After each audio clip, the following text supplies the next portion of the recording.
Hey everybody, Father Andy here for another 5 Minutes with Father Andy, your weekly peek into the happenings here at the parish. Okay, let's jump in for this weekend, March 15th and March 16th.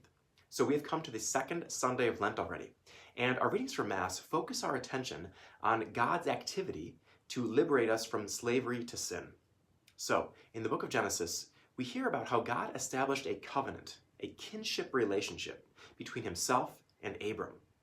And also in this section from Genesis, we hear about how God prophesied that his chosen people would eventually become enslaved in Egypt, but that the time would also come for the Exodus, and God would work through Moses to set the people free. So, now fast forward all the way to the Gospel, where we hear about the transfiguration of Jesus on the mountain with Peter, James, and John. And then we also hear about Moses and Elijah appearing with Jesus when he was transfigured. So, what's going on here with this event? Well, it's here on the mountaintop that Jesus was inaugurating the new Exodus event. So in the original Exodus, God set the Israelites free from physical slavery to Pharaoh in Egypt. But with Jesus, St. Luke writes in the Gospel, "And behold, two men were conversing with Jesus, Moses and Elijah, who appeared in glory and spoke of Jesus' Exodus that he was going to accomplish in Jerusalem." So in this new Exodus, God was revealing that he intended to set humanity free from slavery to sin by Jesus' passion, death, and resurrection. That is the real Exodus that God had planned all along. Brothers and sisters, we can begin to experience this liberation from sin through the sacramental life and through prayer, fasting, and almsgiving. By God's grace and our Lenten disciplines, we experience freedom from worldly attachments, and we can, as St. Paul says, stand firm in the Lord. Okay, what's next? Well, I'm so grateful that we have come to our solemn Eucharistic Devotions weekend. You'll recall that it was exactly 1 month ago that we as a parish consecrated ourselves to the Eucharist. And now, on our 1-month anniversary of that consecration, we get to spend this weekend with Jesus in the Blessed Sacrament. What a gift that is. So, our Eucharistic Devotions weekend actually starts tonight with Mass at 7 p.m. And then we'll go right into our time of adoration. This weekend on the 1-month anniversary would be a great time to renew your consecration to the Eucharist.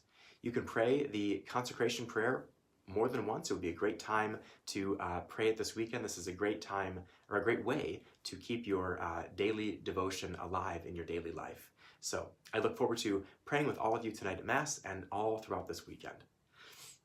Okay, next. On Wednesday, March 19th, we celebrate the Solemnity of St. Joseph, spouse of the Blessed Virgin Mary. This is our parish feast day. And the humble, faithful, devoted, hard-working St. Joseph is such a needed model for the times in which we live. So let us learn from St. Joseph with ever greater devotion. To celebrate our parish feast day, we're going to have a Vigil Mass, a special Vigil Mass on Tuesday, March 18th at 7 p.m. And then on Wednesday, March 19th, we'll have our usual 7:30 a.m. daily Mass, and then a special evening Mass at 7 p.m. as well. While this isn't a holy day of obligation, it's important for us to come together as a parish family on our feast day to celebrate this great occasion. So I hope to see you at Mass on either March 18th or March 19th. And in addition to our parish feast day, March 19th is also the Diocesan Evening of Confessions. So this has become a bit of a tradition in the Diocese of Cleveland that during Lent, the diocese or the bishop asks parishes to have their priests available for confession. So the season of Lent is a perfect time to celebrate the wonderful sacrament of God's mercy and his forgiveness. So here at St. Joe's, we're going to have at least one priest available on March 19th from 5 to 8 p.m. We're still going to have that Mass at 7 p.m. for St. Joseph's feast day, but we're also going to have still one priest available from 7 to 8 p.m. in case people are just coming to St. Joe's looking for confession during that time. So please consider celebrating the sacrament of confession on March 19th. If you plan to go to confession at another parish that evening, please also be sure just to check with that parish to ensure that there will be a priest available that evening. And lastly, our Lenten series, Eat Your Way to Heaven, is almost here.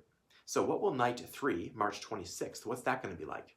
Well, we're going to start our evening at 6:30 p.m. once again with live praise and worship music featuring my own niece and nephews, Elizabeth, Joshua, and Nathan Gonzalez.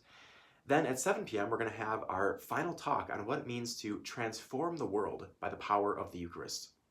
In John chapter 15, Jesus told his disciples No one has greater love than this, to lay down one's life for one's friends. Jesus gave this sacrificial love on the cross, and it has the power to transform ourselves and the entire world. And it's this love that we are given in the Eucharist. Our Lenten series speaker, Mike Gormley, will help us to see and believe in the power that the Eucharist has to completely transform each of us and the world as we journey to our heavenly homeland. This transformational evening will give clarity to God's call for each of us to live lives of sacrificial love and make Jesus' own words our own. Jesus, this is my body given up for you.